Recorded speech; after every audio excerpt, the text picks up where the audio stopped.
Hello, and welcome to the third annual Women's History Month special. I'm your host, Franki Noble, alongside my co-host, Kathleen Moore, and today we'll be talking all about women in sports. We'll begin our show talking about the influential women of the past, present, and future. Then we'll discuss some amazing women in sports media. So stay tuned because the Women's History Month special starts right now.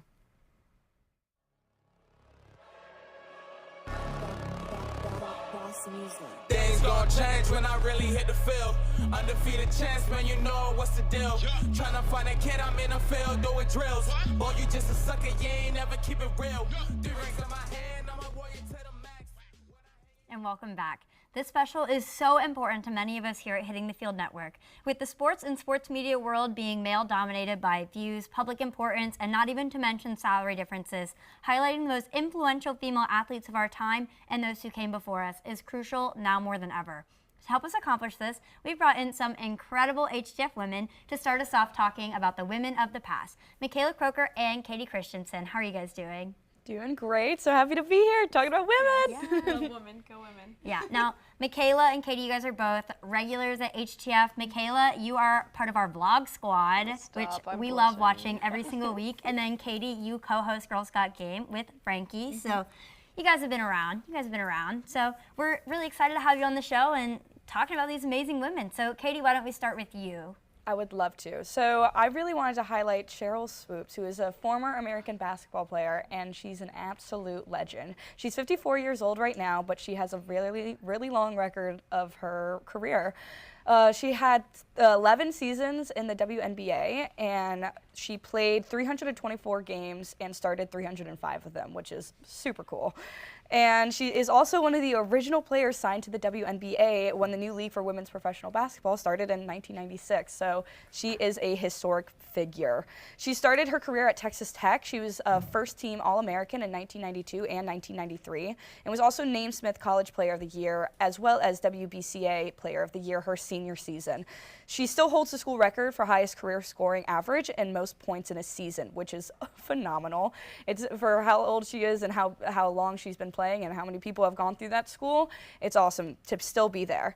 In 1993, she scored an NCAA record of 47 points in the national championship game, and I've watched this game. It's awesome. This is actually a video from that game, and you see as soon as she gets the ball, she knows where to shoot. She's able to be a guard, but also shoot the ball whenever she gets it. Her team wants her to get the ball, and it's very inspiring. I love to see a hard-working woman. And that's not all of the awards. Trust me, there's a lot more. So she was also named the NCAA Final Four Most Outstanding Player. And during her time in the NWA, she was MVP 3 times in 2000, 2002, and 2005. She won All-Star 6 times, Defense Player of the Year 3 times, scoring champion twice. And then she also was in 4 straight championship games when she was on the Houston Comets in 1997 to 2000. So pretty incredible player. She also was recognized as one of the 15th greatest basketball players of all time in 2011. And she has helped to win USA Basketball 3 gold medals. So she is absolutely phenomenal. She works hard. Her team loves her. The people around her love her. She's inspiration to her coaches, her teams, and kids that grow up knowing who she is and learning about basketball. And I was really happy I got to talk about her. Yeah, she's incredible. She's one of those people that always come to your mind when it talks about amazing female athletes. Actually, her alma mater, USC, is playing for their spot in the Sweet 16 for March Madness today. So good luck to them. But why don't we move on to Michaela's pick? Yeah, so the athlete that I chose to highlight is Tonya Harding. She's a former figure skater, most famously known for being the first American woman to land the triple axel at the U.S. Championships in 1991 at just 20 years old. The triple axel was a severely difficult trick to complete, being 3.5 rotations in the air, and at the time it was one of the hardest tricks to complete, and only one other woman landed it before her, which was Midori Ito, if I'm pronouncing that correctly. Now there are only 25 skaters who have completed it.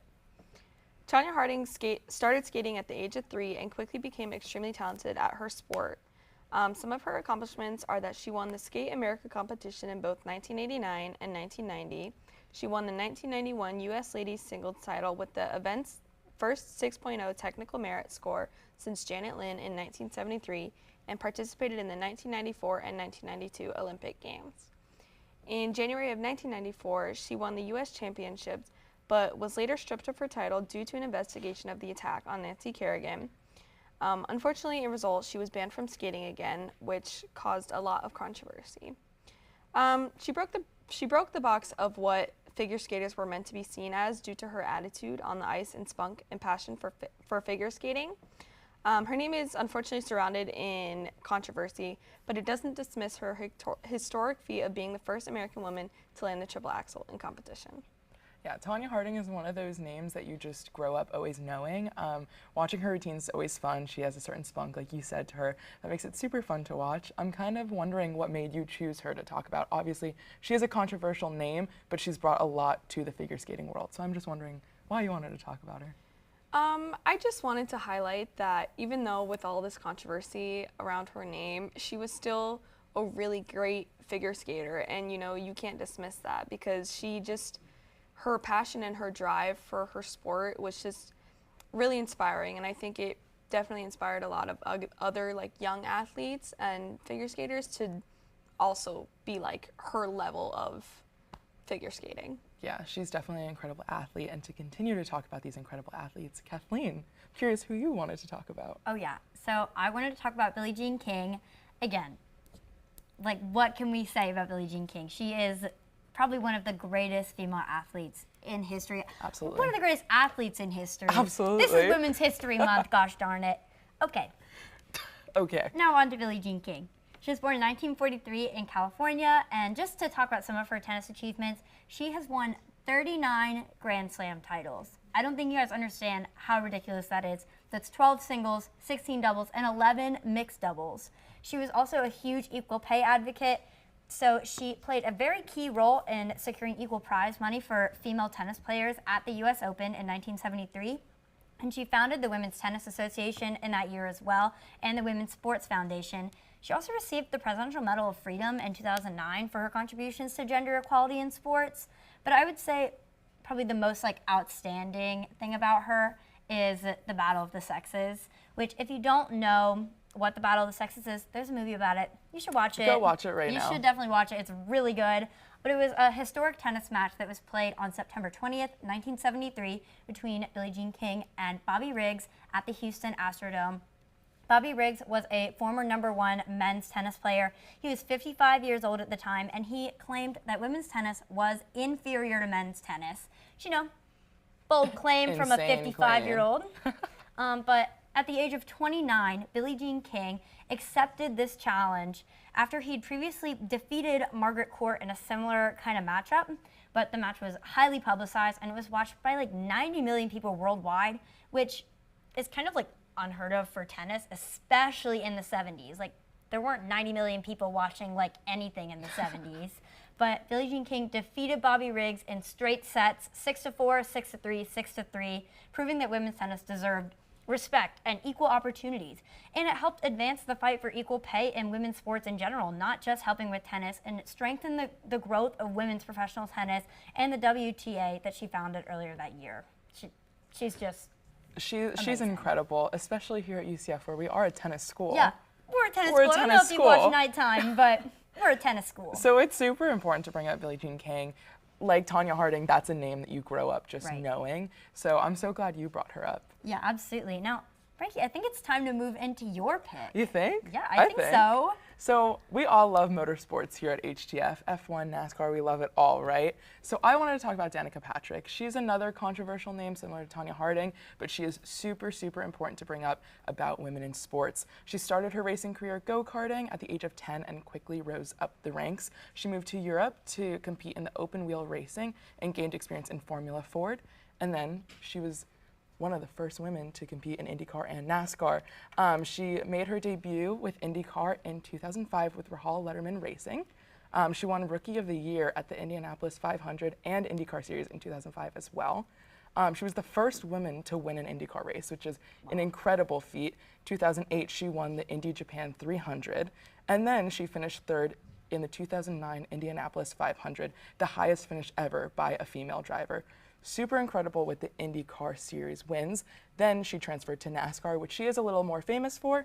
For her NASCAR career, she transitioned in 2013 to NASCAR and secured the first pole position in the Daytona 500 for a woman, which is incredible. She did retire in 2018 after completing what she dubbed the Danica Double, competing in both the Daytona 500 and Indianapolis 500 in the same year, which is really incredible. Doesn't happen often now for men or women, but she's continued to break barriers for women in the motorsports world. It's not common to see a lot of women in the motorsports world. They have done a little bit with F1, with the F1 Academy, to open this field to women. But Danica Patrick is definitely a name that people know when you think motorsports, not even just being one of the big women in motorsports, but just being someone in motorsports. So I think she's super important to talk about. Even after her career as a driver, she stayed in the motorsports world, being a commentator for F1, for NASCAR, all these things. So it's very incredible to see this woman stay in this field that is very, very, very heavily male dominated. Yeah, I had her toy car as a kid. Didn't we all? Yeah, it was iconic, the green, the orange, hello. Oh my gosh, Yeah. it's the best. I think she's an incredible athlete, as are all the athletes that we've talked about. Right. These women are so important to the history of women's sports that just lead us to the present and to the future. And I just want to ask our guests, what made you decide to come on and talk about female athletes today? Like, why is this important to you?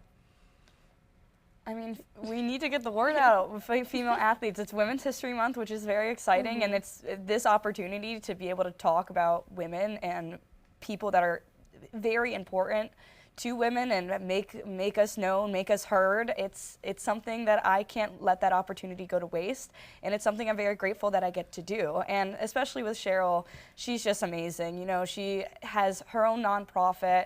She was the first woman to have a Nike shoe named after her, Air Swoops, and like she's just someone that needs to be talked about. Good people, good women that want to help and motivate each other. It's something that needs to be heard and something that needs to be talked about a lot more. So any opportunity to do that, I'm going to take it. And yeah, what about you, Michaela? I agree. I just, I grew up playing sports, and you hear all of these names, and it's so inspiring to be able to look up and think of all these athletes who are going through their own hard times and, all these accomplishments. And I really love highlighting women who are good at what they do.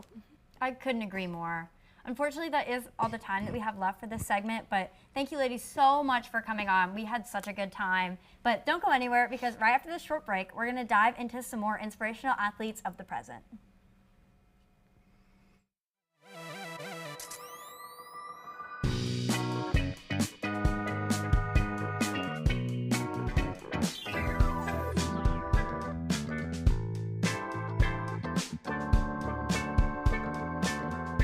Never got me anything for my birthday. I don't even know what that is. I thought birthdays were every 100 years like the Kids' Choice Awards. What? Ah, finally, he's here, man. He's always late. Who? Marcus?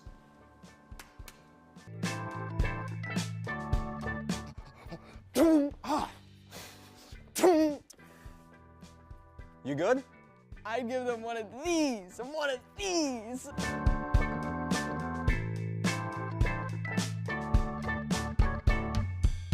Behind every on-screen moment is a whole team of engineers and technologists. And you can be a part of such a team through SMPTE at UCF. You'll join a team of students just like you who are ready to innovate the future of TV and film. With SMPTE at UCF, you'll be able to connect with local industry pros, learn about new technology in the industry, as well as get backstage experience that really matters. Join SMPTE for a backstage pass to all of this. We meet every last Monday of the month for our general body meetings. There, we discuss how new technology is being used to create new media, and we get to highlight local professionals and their specialties. On top of that, we have some site visits planned, so tune into our social media to be notified of when those will happen. So if you're ready to pull back the curtain and find out what really happens behind the scenes, join SMPTE at UCF. Welcome back. We are very excited to discuss some women who are at the peak of their athletic careers. Here to talk about these incredible athletes, we have Brianna St. Jean and Ashley Rowe. How are you guys doing today? Hi. So excited to be here. Very honored to be on this special we have going on today. I'm very excited. Yeah, great day to be a woman. Yes, great day to be a woman. So obviously we just talked about athletes of the past, and it's super important to talk about some athletes of the present. These are the athletes we're watching on our TV today that are making their mark in the sports world. Bree, do you want to start us off and talk about your women of the present? Yes, I would love to. Female athletes are so important, especially female leagues. So I'm going to talk about someone from the PWHL, which is a new female league. Her name is Marie Philipp-Poulin, and I would argue she is one of the greatest women's hockey players, one of the greatest hockey players, period, we have ever seen play. I mean, I'm personally biased because I love the PWHL, but she is still dominating the sport. It is so impressive. Currently, she is the captain for the Montreal Victory, I believe. Sorry, I don't speak French. And they're in the new PWHL. She is known for her clutch moments. Her nickname is actually Captain Clutch, and I feel like that's such a goated nickname to have because that's how you know you are clutch, like Captain Clutch. I respect it. So she has also won Olympic gold medals with Team Canada in 2010, 2014, and 2022.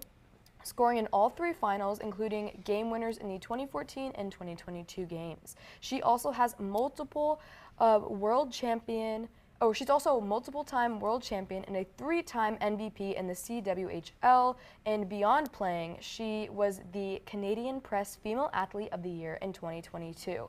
With her leadership and her talent, and I really think she is shaping the future of women's hockey. It is just so amazing to see, especially in a new league like the PWHL, with someone of her stature and all of the records and all of the gold medals she has to stand up for herself. It's so inspiring to see, and I really love her. Yeah, she has many accolades to her name, and she's an incredible athlete. But the one that sticks out the most to me is that she got to participate in the inaugural season of the PWHL.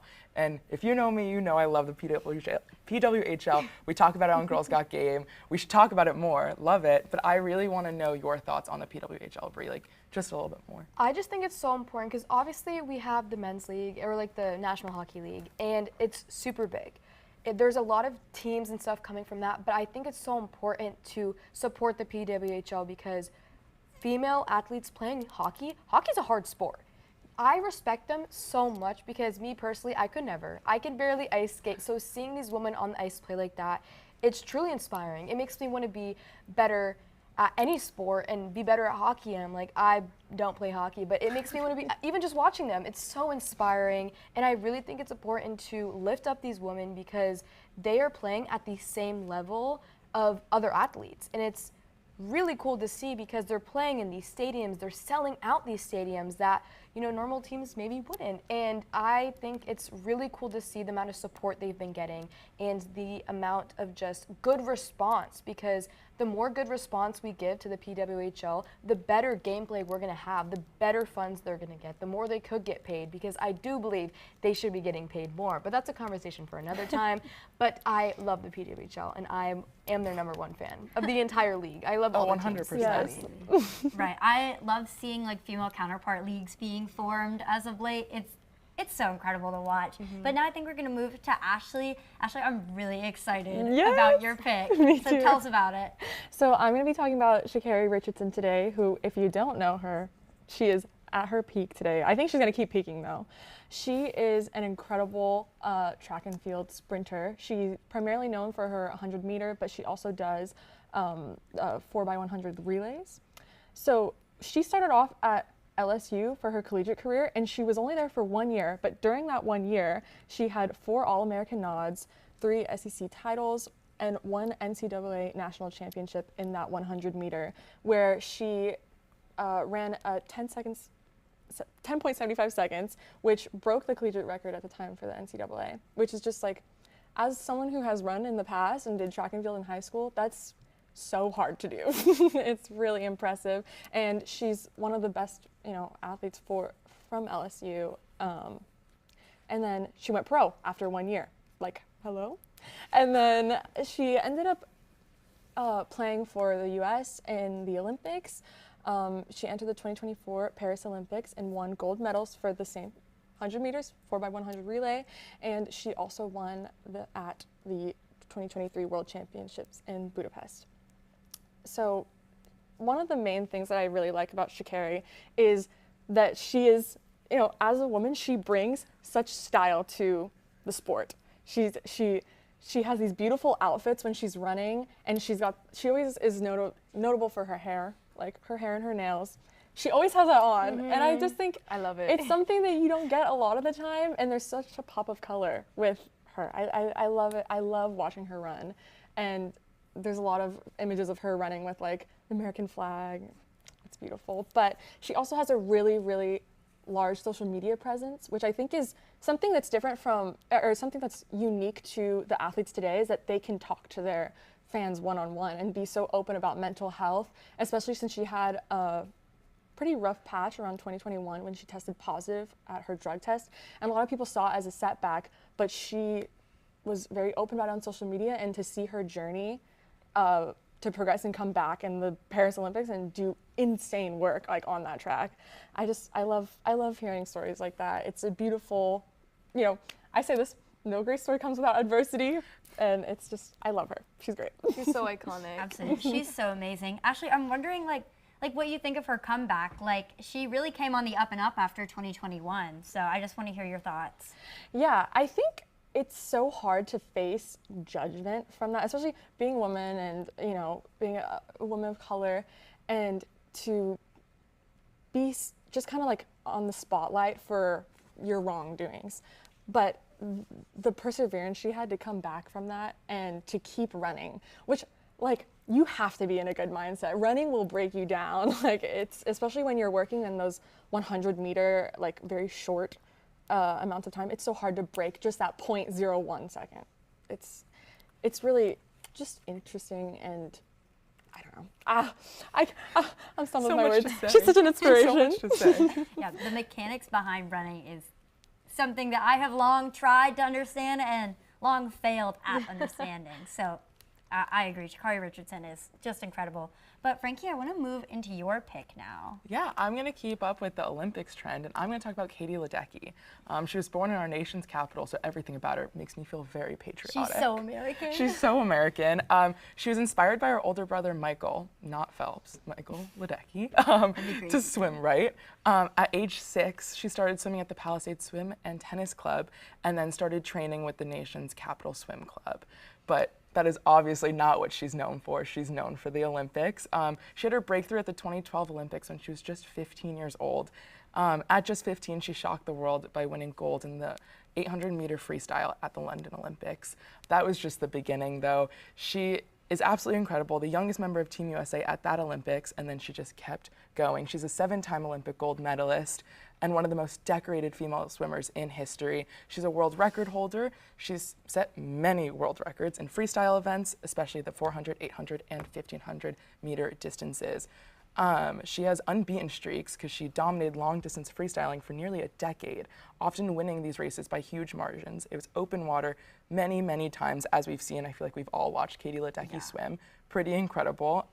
She also swam for Stanford's NCAA team, which I feel like doesn't get discussed a lot because obviously we're all focused on the Olympics, as we should be.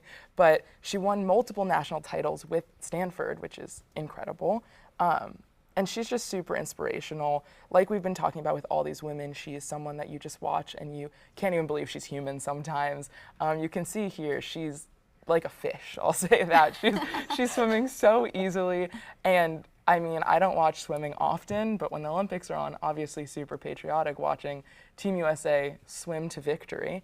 And she's someone that I've always watched growing up. 2012, all these Olympics, especially London, that's one that's always in my mind because it was so incredible. And she wasn't a name before then. Nobody really knew who she was, and she made a name for herself. And the world has never forgotten her name. So I think she's a super incredible athlete, and I just can't wait to see her at the next Olympics in LA. I know, and seeing like Michael Phelps, like arguably like probably the greatest swimmer of all time, like in the world, in history, like making comments about her greatness, like it just goes to show how incredible she is. She's real incredible. recognizes real. Real recognizes real, and like it's important, as we've been talking about, to lift these women up so that they can have their spotlight in a male-dominated industry. And she's someone that like it doesn't matter what her Absolutely. gender is. She's just an incredible athlete, and everybody in the swimming world knows and will continue to lift her up like Michael She's a Phelps. feat. She is a feat. I love her. She's incredible. But I want to know about your incredible athlete, Kathleen. Not to go triple Olympic here, but we have to talk about Simone Biles. And, you know, this could be controversial because some people might say that she's of the past. But she is very much still very relevant in the gymnastics world. Oh, yeah. So just for some background, she was born in 1997 in Ohio. She is the most decorated gymnast in history. She has 37 world and Olympic medals as of 2024, which is so impressive. But as far as her Olympic success, she's won 4 gold medals at the 2016 Rio Olympics and a total of 7 Olympic medals across multiple games. She has a lot of signature moves. She has several gymnastic skills literally named after her. Oh, yeah. Called the Biles. The Biles 1, Biles 2. On floor, vault, and beam, which is ridiculous. Like, the skills weren't hard enough for her, so she made up skills to set herself above from everyone else in the competition. She's not human. No, she's actually not a real person. I think she's incredible, but she's also a mental health advocate. She actually withdrew from several events at Tokyo 2020 Olympics to focus on her mental health and bringing global attention to athletes' well-being, which is kind of something that Ashley was talking about earlier with Sha'Carri Richardson. But it's so important for these athletes to realize that they're actually human. Like, obviously they're doing these like non-human things and doing things that people can't even dream of doing, but they're real people and they have real feelings, and Simone Biles is a huge advocate for that, and it was a real testament to her character when she stepped down in 2020. But she made a historic return to competition in 2023. To say the least. To say the least. Whatever. And she won her 8th U.S. national title, which is the most ever by any gymnast. And obviously she had great social impact. She was a very vocal advocate for sexual abuse survivors, speaking out against USA Gymnastics and Larry Nassar when all of that was going on. I mean, giving women the space and the confidence to speak up for themselves in these situations it's so brave. Obviously, she is known for her gymnastics, but that is a legacy that she, like, that is something that she will lead with for the rest of her life, and she is a precedent that was set in the advocacy world. It's incredible. She's an incredible human, athlete, all this. She's a very brave athlete and human. Like, she is. To perform these stunts that she's doing. Very scary. It's very scary. And like you said, she has ones named after her that she's made up herself. Like, that's super daunting. So the fact that she just does it with ease and makes it look easy it's crazy. I couldn't imagine even like throwing my body to the wind like that. It just, oh my God. I can't. She's amazing. And she also is a Presidential Medal of Freedom recipient in 2022 for her contributions to sports and advocacy. So all around, great girl. She's incredible. Bree and Ashley, before we leave, I'm going to ask you guys the same question. What made you come on the show to talk about female athletes, female in the sports world? I just love being able to lift up women. Just generally, of course, it's so important that we do it in sports because obviously women didn't get a chance to start on an equal playing field as men, but now that we're progressing and now that everybody is able to support, it's awesome to see, and the fact that I can be a part of it is awesome. Yeah, I feel like these women today and in the past and who will be in the future, it's inspiring to see them, even if you're not an athlete yourself, just to see women do incredible things. It's just like, love women. I love women. It makes me so proud to be one. Absolutely, very well said. Thank you guys so much for coming on and joining us. So much fun, but unfortunately that is all the time we have to discuss these athletes. But don't go anywhere because after this break we will be talking about female athletes of the future. Hello.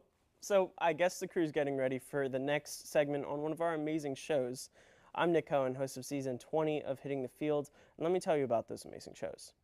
On behalf of HTF, we hope you're enjoying today's content, but I'm here to tell you about everything else we offer here at the network.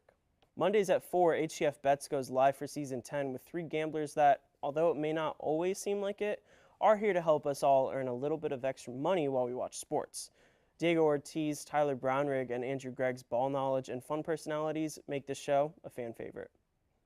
On Tuesdays, you all loved it, so we brought it back for season 2. It's Girls Got Game, hosted by Franki Noble, a show blending women in sports, the biggest sports news stories, and creative segments that make for a fun and engaging show. Next is everyone's favorite sports podcast, The Combine, hosted by who other than Ty Patton, an easygoing, conversational, and technical podcast dropping Wednesdays, also on Spotify at The Combine. Then tune in Thursdays at noon for the network's main show, Season 20 of Hitting the Field, hosted by me. Here, we'll cover any sport, any topic, any story, no matter how obscure. We love some football, basketball, hockey, F1. We also cover baseball, soccer, and we even have to show the UFC love sometimes. Penultimately, TGIF, because Friday is nighttime, hosted by Kathleen Moore and Matthew Bracker. Season 8 of Nighttime is where you'll turn to for all things March Madness, UCF sports, and other collegiate events. We're ending with something brand new. HTFN has never had 6 shows running at once. Also filmed in our new podcast studio is HTFC, hosted by Edgar Rodriguez and Patrick De Leon. Football, or soccer in America, is the most popular sport in the world. Across multiple leagues and cups, soccer is a year-round sport, and HTFC is your new source to stay updated. Also on Spotify, by the way, at HTFC. Outside of our 6-show roster, be sure to tune in to our other content, such as the Studio Days vlog, run by our vlog squad of Brianna St. Jean, Michaela Croker, Ashley Rowe, and Ben Huber. Make sure to follow us on our social medias like Instagram, Facebook, and X to stay updated on all HTFN news. Remember to subscribe right here on YouTube, leave a like and comment, and with that, I think we're ready for your next segment. I'm Nick Cohen. Thank you for your continued support, and back to your regularly scheduled programming. And we're back. We cannot wait to discuss the future of women's sports with Brianna St. Jean. Welcome back for a second segment, and Natalie Bermudez. How are you doing, Natalie? I'm good. Thank you for having me, guys. I'm very excited to talk about Maritza Sanchez, which is my future female athlete. Yeah, we're really happy to have you. This is going to be so much fun. So I guess let's just dive right in and go ahead and tell us about your athlete. Okay, my athlete is Maritza Sanchez. She is a pro MMA fighter fighting out of Placerville, California, or Sacramento, California. She is 6-2 as a pro. She fights for Combate Global, which is not a big organization, which is why I got her into this category of future, because she has yet to step into the UFC or PFL, like big organizations like that. So that's why I picked her, and she's honestly one of my favorite fighters right now, so that's why I picked her as well. She started as a boxer, boxing in a garage. So that garage transformed into AB's gym in California. So yeah, she started off boxing when she was 15, and then she transitioned into MMA after watching a cage fight, and she just loved the energy that everyone brought in like the cage fights and like MMA fights. So that's what she transitioned into the MMA. She started off with gi jiu-jitsu, and then she transitioned to no gi jiu-jitsu, which, you know, obviously went to everything. Yeah, she is 6-2 as a pro. She lost her last fight, which was this month. So I'm not too happy about that, but she will have her comeback, and I know she will just go back better than ever. Yeah, she did have her first amateur MMA fight when she was freshly 18, which is kind of crazy because I'm 19 and I would not imagine me stepping into the cage right now. Her amateur MMA fights, she only had 11, and she went 5-6, which is kind of crazy. And she said that she didn't have any type of grappling going into her first MMA fight, which is kind of insane because MMA is mixed martial arts. And so having just striking, you would have to have really good striking in order to defend yourself in the cage, not just, you know, having no grappling is kind of crazy, no wrestling or jiu-jitsu. So that's honestly something that when I found out, I was like kind of shocked. But yeah, hopefully she goes back into the cage soon, or the jaula, as they say in Combate Global. I'm just very excited to see what she has for us next. But yeah, that's Maritza Sanchez. So I know you're a fighter yourself, Natalie. I was wondering like what watching someone like Maritza means to you as a fighter. Honestly, she is a very big inspiration for me as someone who hasn't stepped into the cage yet or has any tournaments under my belt. It's honestly just an inspiration watching her, because I know maybe I can get to that level someday. Having my first amateur fight or even pro fight one day, just watching women as herself get into the cage and just dominate people like that. I would just love to do that. So I just love watching her, and honestly, she is a very big inspiration for me. Yeah, and I love that we get to highlight these athletes like MMA fighters that normally don't get the spotlight, so I'm very glad you brought her up. Bree, you have someone that's very relevant right now, and I'm very excited to hear your thoughts on her. Bree, tell us a little bit about your athlete of the future. My athlete is Juju Watkins. She is a sophomore at USC, and she is killing it right now. I mean, so the entirety of the whole team is killing it right now. But in her freshman season at USC, she set a national freshman scoring record with 920 points in the 2023-2024 season, which that's insane. As a freshman, get out of here. She had a 51-point game against Stanford, the highest single game total in the nation that year.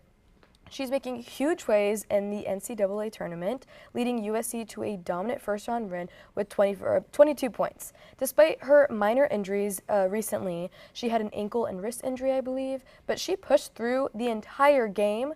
I think she got injured in the first half. She pushed through all of that while injured and still ended up giving up. I think she ended up putting up like 3 or 4 more threes, and I'm like, that's crazy. While injured, she's just a beast, and I really respect her. She has so much offensive dominance. She really is. She's a leading scorer on the team, and she's consistently putting up high numbers against top competition as a sophomore. It's really impressive to see her leadership and composure as well. She's young, but she really plays with a poise and confidence, and she takes charge in those crucial moments. And it's so impressive to see someone who's young but this impressive on the court. And she also has she's not really just an offensive star. She plays a strong defense too. She uses her athleticism to guard multiple positions as well as being a major shooter. So I really think she's going to be a huge star. We're going to see her definitely one day in the WNBA, and I'm just really excited to see where her future is. And I think the future of USC is going to be better because of her and all of her teammates they're just awesome players. Yeah, I absolutely agree. And obviously it's March, everybody's favorite time of the year, March Madness. I have to say, I think the women's March Madness NCAA tournament's been a little more interesting than the men's. The men's is a little predictable. Hey, I'm killing it. That's all I have to say. I think Kathleen's like 98% accurate, 98% accuracy. But obviously, March Madness NCAA tournament, they're advancing and advancing and advancing. So Bree, I want to know what you think of Juju and the rest of the Trojans as they go further in the tournament. I really think they have some impressive players on the team. I mean, look at Vivian, I'm not going to say her last name, but it's like Luwachukwu. She's a freshman too. Aaliyah Gales, and then Ryan and like Forrester. They have impressive people. They are all sophomores and freshmen, and the fact that they're playing at this level in a tournament this large, it genuinely is mind-boggling how well they've been playing, and I think they're super cohesive as a team, and I think since they're cohesive and they have that bond together, they can really go far in this tournament. And I'm not saying other teams don't have that, but I'm saying that this team specifically is going to go very far, not only in this tournament, but in tournaments to come. Yeah, I absolutely agree. I'm so excited to watch the rest of this tournament. But to continue the basketball talk, maybe the WNBA star right now, just because she's like the GOAT at such a young age. Kathleen, I really, really, really can't wait to hear about your pick. Yeah, so I chose the cop-out here. We're talking about Caitlin Clark. Because we have to. What can be said about Caitlin Clark? What can't be said about What can't be said about Oh my gosh. Now, she could honestly fit into the present athlete category, but she is not done. She is not at her peak yet, not even close. Not even close. Nowhere near. We're just gonna get right into it with Caitlin Clark. So, WNBA draft. She was selected first overall, obviously by the Indiana Fever. And she made her professional WNBA debut in the 2024 season, obviously, and she very quickly became a standout player. She earned Rookie of the Year, was named to the All-WNBA first team. She was at the All-Star game in her inaugural season. She set single-season and single-game records in assists. She broke the rookie scoring record. She became the first rookie to get a triple-double. She actually made a cameo on Saturday Night Live, which was pretty cool. It was pretty cool. Yeah, very fun. But she also did some documentary work, some sports journalism work, if you will. shout out next segment. Oh, yeah. But she served as an executive producer for the ESPN Plus docuseries Full Court Press that premiered in May of last year, and it basically chronicled her journey and that of other female college basketball players during the 2023-2024 season, because obviously women's basketball blew up and became bigger than it has ever been before. And 100%. it just changed the game of women's college basketball. And a lot of it is because of Caitlin Clark. Like, it really is. Last year, you were scrolling through Twitter, you were scrolling through TikTok, whatever. She was everywhere, rightfully so. Yeah. She's so fun to watch. I know. I love watching it, like videos of her highlights. It's like, it's just ridiculous. Like Caitlin Clark from the logo, Caitlin Clark for a deep three, just over and over and over and over so again. Awesome. And she like broke obviously the assist record in a single game in the WNBA. 19 assists in one game. If you've ever played basketball, that's like ridiculous. Like, that is ridiculous. And it just goes to show, like, she's not a selfish player either. Like, if you're as good as Caitlin Clark, you're taking every shot, and she's not. She's helping her teammates. It's just, it's so feel good to watch really Caitlin is. Clark. This is why I think that she's not at her peak yet. Not she at all. plays such a sustainable game. Like every single game, she is not selfish. She is taking every shot she can. But she is From the also logo. she's right. She's also conscious of her body too. Like she 100%. she knows the physicality of the court. She knows how to play this game.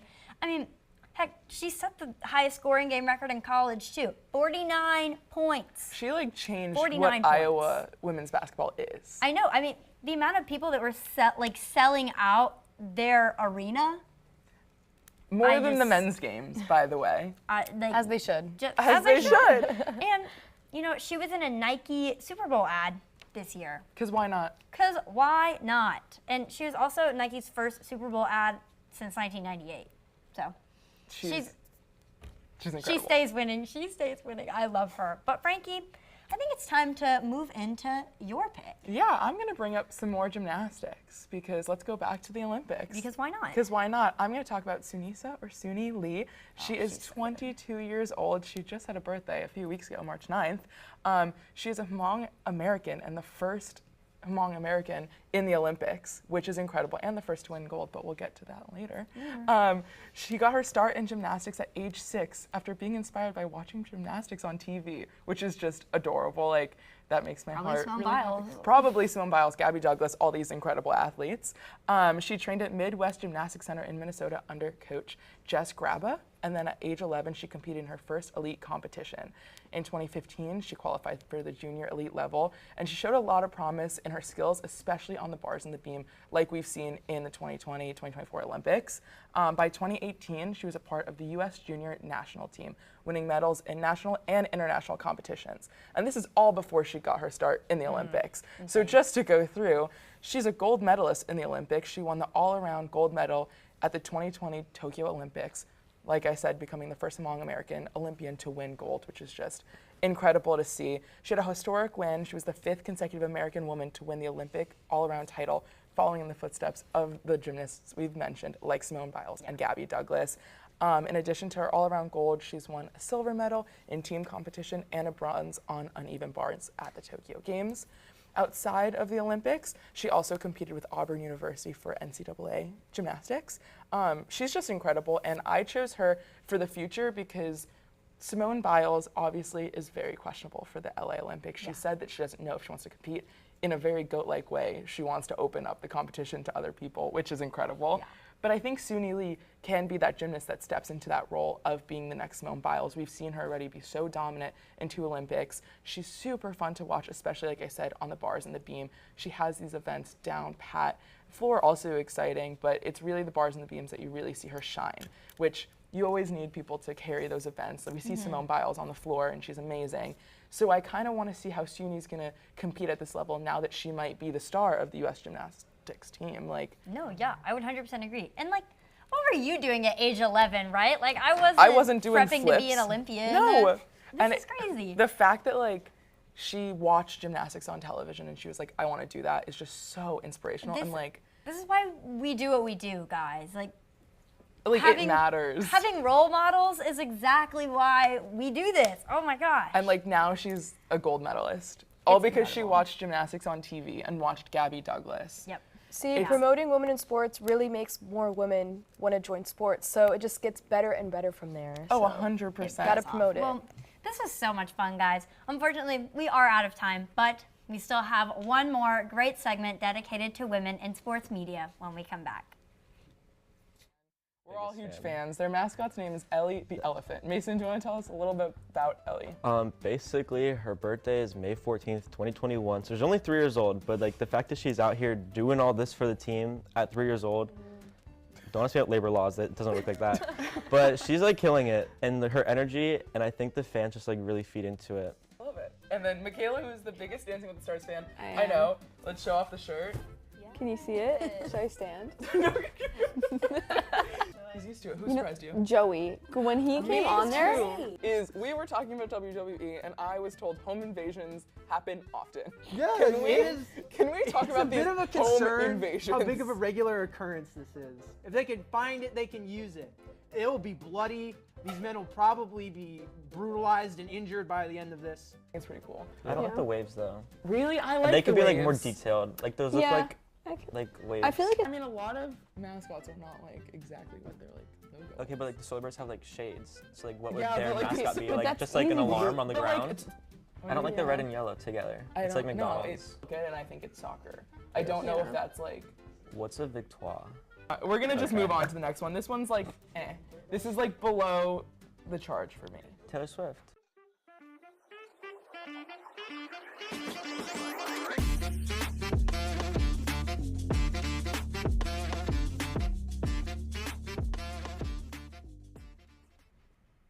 And we're back. And thrilled for this next topic. We're discussing women in sports media, which obviously holds a very special place in the hearts of the women at Hitting the Field Network. But here to talk with these professionals, we have Ashley Zunick and our very own producer, Anya Garabashvili. How are you guys doing? Feeling great. I'm really excited to talk about these women in sports media because, I mean, we would not be here without them today. Right. Yeah, I'm really excited to be here, first time here, because I feel like women in sports media, we've recently had a lot more women in sports media because we used to be underrepresented, so yeah, I'm excited to talk about everyone. Absolutely. Super fun. Like we said, this is really, really important to us because we are all women in sports media now, and it's a field that is definitely male dominated, but we're seeing a lot more women making their mark on this industry, so it's super exciting. To start us off with her on-air debut, Ashley, do you want to tell us a little bit about the woman that you selected? I would love to. So I picked to talk about Hannah Storm. She was one of the first women to host a major national broadcast. She co-hosted SportsCenter on ESPN, and this was like the first time any women has ever been really shown. So I think she's such a big inspiration. She's a role model. She's an advocate for so many women that wanted to get into sports. And she first started when she joined a local CBS affiliate in Chicago after she graduated from Notre Dame. And then in the 1980s, she joined CNN as her sports reporter. And then she joined ESPN in the 1990s. She became a lead anchor for ESPN's coverage of the NBA Finals and hosted an ABC's coverage of the Summer and Winter Olympics. She's still with ESPN as an anchor for SportsCenter, and she's hosted other programs. She was diagnosed with breast cancer in 2024, and she's used her platform to raise awareness and support for cancer research. She started the Hannah Storm Foundation that helps children and families that are facing life-threatening medical conditions, and she uses her platform to speak out about the importance of representation and inclusion of women, whether it's on screen, behind the camera, on the court, or on the field. She is such a strong advocate for women in sports media, and she's not only shaping the future of sports journalism, but she's also working to ensure that the stories of women athletes are shown with the same respect of male athletes. And she's recently been doing some producing and directing for a show on Hulu. And so it's kind of cool to see that she's not only an anchor, but she can do stuff behind the camera too. And she just recently in February won the 2025 Pat Summerall Award for her outstanding career in sports broadcast, and she was the second woman to receive this award. Yeah, she is definitely one of my favorite sports news anchors, like probably ever. Now, Ashley, you are aspiring to go into sports reporting, if I am remembering correctly. So how has it been watching like women in sports media growing up, or even like not being able to see as many women in sports media? How has that affected your career trajectory? I think that seeing women in sports reporting or anchoring, anything like that, it's really helped pave the way for women that are working there already or want to work in there, because they show that you can succeed in this field and you can also dominate in this field, because it's such a male-dominated field, but us as women, we can dominate in this field as well. And it's really inspiring, and it shows that just because we're women, we can do it too, and sometimes even better. So yeah, that is so well said, and that just makes my heart so happy to hear. I cannot wait to keep continuing to talk about these women. So Anya, you just go ahead and tell us your woman that you selected. Yeah, of course. And so I'm going to be talking about Maria Taylor. She got her start with ESPN, but she now works for NBC and reports on quite a few major sports, including NBA, college basketball for both men's and women's, and also college football. She also covers college volleyball, which is kind of where her roots started with sports, because she did play collegiately at the University of Georgia on an athletic scholarship. She played both volleyball and basketball, so she's got quite a bit of knowledge both on the court and off the court, being able to talk about it.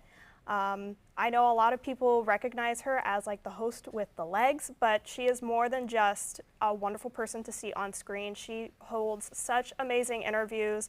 Right now with the NFL season that just passed, she FaceTimed a bunch of NFL athletes, including Saquon Barkley, and got to talk with them, which I feel like is something you don't really see. It's quite an innovative thing to do as a host. And she's also done sit-down interviews with athletes as well, such as the one being showed right now. And she has such insightful questions, and she is a woman of color, which is even harder to break into the field, in my opinion. And she sets the standard for so many women to come, but it's not in the way of that it's unachievable. It's something that you want to emulate and to continue to hold and to continue to blossom. I think she's just an incredible sports broadcaster. And yeah, and to add on, she does host Football Night in America, which I know a lot of people watch, so it's quite impressive to see how big of a base that she's been able to get. Oh, 100%. Big fan of Football Night in America over here. I'm sure you are. Saquon Barkley got a big shout out from you, and you mentioned her, Anya. Shout out.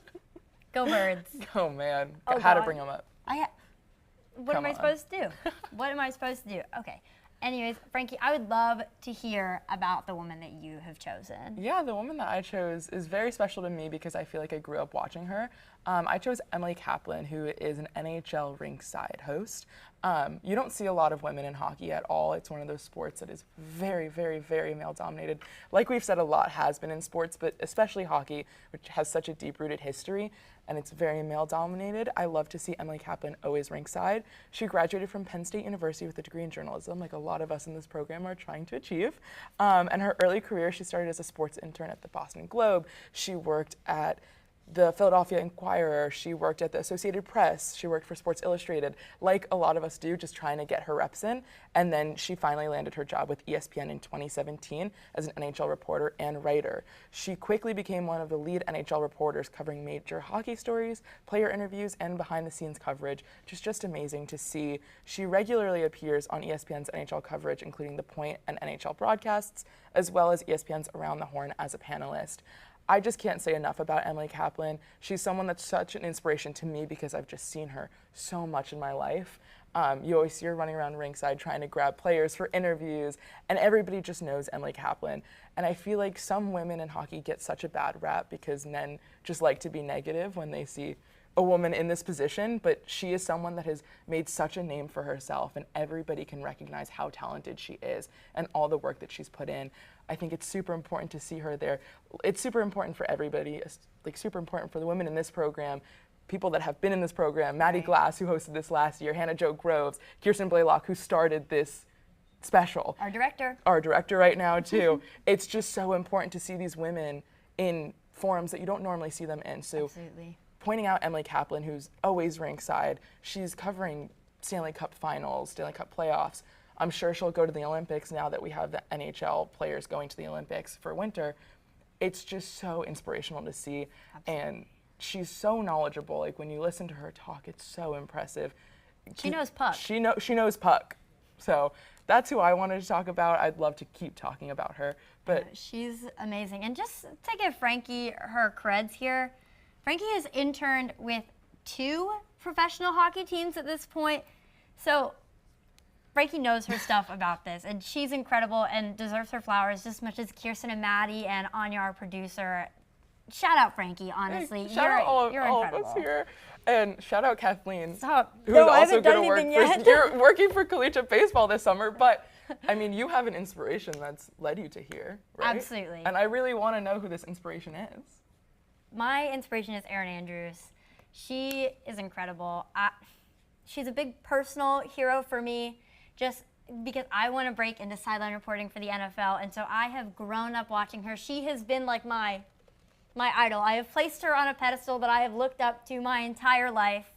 And just for some background, she was born in 1978 in Maine, and she graduated from UF, her biggest flaw, with a degree in telecommunications. And she started as a sports reporter for Fox Sports in Florida in 2000, which is kind of like a crazy start to your career, but 100%. I digress.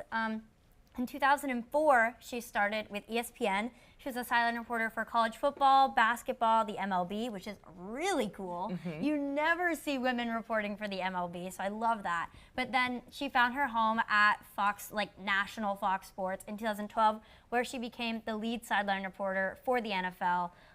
She's known for her high-profile interviews with athletes and coaches. As you can see, there she is at the literal Super Bowl interviewing Jalen Hurts after the game. The literal Super Bowl. The literal Super Bowl on the field. And she has just talked to probably every great name in the modern age of the NFL. Tom Brady, Aaron Rodgers, Richard Sherman. She had an incredible interview with back in 2014, which is kind of what blew her up, honestly. 100%. And that was right when I was starting to get into football.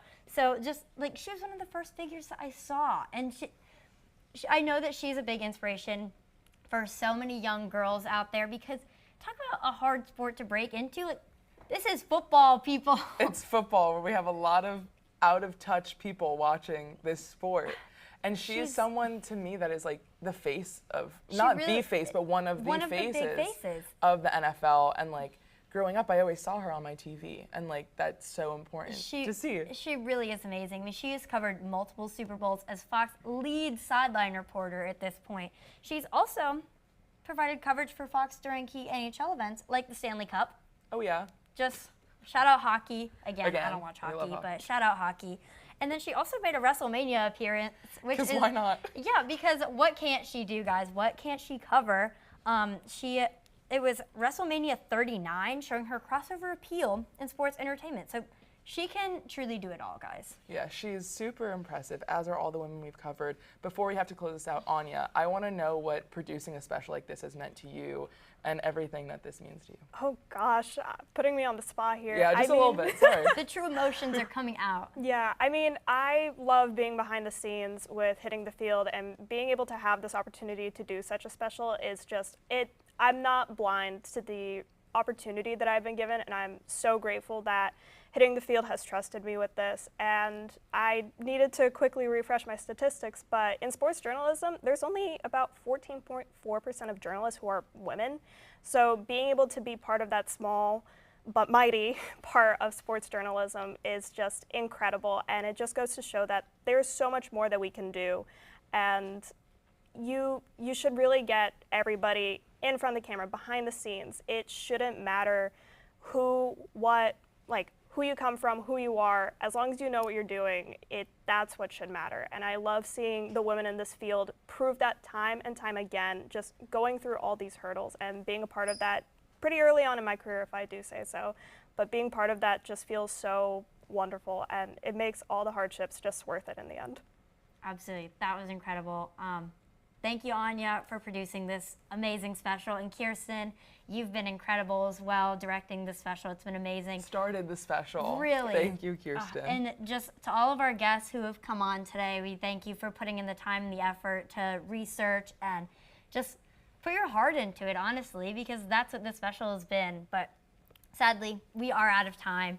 It has been such an honor highlighting these incredible trailblazers and legacy makers in the sports world. We hope that this special has served as a reminder to the accomplishments of these athletes, as well as the glass ceiling shattering women that broke in the sports media world. My name is Kathleen Moore, alongside Franki Noble, and we hope you have enjoyed the Women's History Month special at Hitting the Field Network. Tune in the rest of the week to catch the rest of our amazing shows on the network. See you next time.